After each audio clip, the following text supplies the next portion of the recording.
नदी के किनारे एक शांत और सुंदर स्थान पर एक सुंदर गेंदे का पौधा था। यह पौधा अपनी हरी भरी पत्तियों और चमकते पीले फूलों के साथ बहुत ही आकर्षक लग रहा था। उसकी टहनियों पर खिले फूल हवा के साथ झूम रहे थे, मानो वे किसी संगीत की धुन पर नाच रहे हों। यह पौधा अपने आसपास के वातावरण को और भी सुंदर बना रहा था। उसकी खुशबू से पूरा क्षेत्र महक रहा था और हर कोई उसकी तारीफ कर रहा था।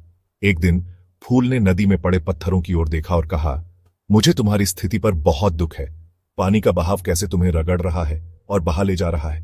तुम्हारा जीवन कितना तुच्छ है। फूल ने अपने चमकते रूप को देखा, मानो उसका जीवन ही सबसे अच्छा हो। वह अपने सौंदर्य और खुशबू पर गर्व महसूस कर रहा था। पत्थर ने फूल की बातें सुनी, लेकिन उसने कुछ नहीं कहा, बस चुपचाप बहाव के साथ बहता रहा। कुछ समय बीता और वह फूल पूजा की थाली में रखा गया। जब वह फूल थाली में रखा जा रहा था, उसने देखा कि वही पत्थर जिसे नदी से लाया गया था, अब शालिग्राम के रूप में पूजा अनुष्ठान में स्थापित हो गया है। फूल ने देखा कि वह पत्थर अब भगवान के चरणों में विराजमान है और खुद वह फूल उन्हीं चरणों में अर्पित किया जा रहा है।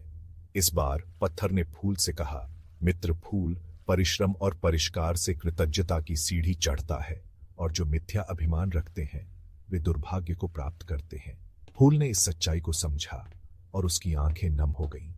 उसे अब झांत हुआ कि सच्चा सौंदर्य और महत्व बाहरी रूप में नहीं, बल्कि आत्मा की सरलता और विनम्रता में होता है। इस कहानी से हमें यह सीख मिलती है कि हमें कभी भी अपनी स्थिति पर घमंड नहीं करना चाहिए, बल्कि हर परिस्थिति में धैर्य और नम्रता से काम लेना चाहिए, क्योंकि सच्ची सुंदरता और महानता हमेशा तप और साधना में ही होती है। तो दोस्तों, इस कहानी से प्रेरणा लें और अपने जीवन में विनम्रता और धैर्य को अपनाएं।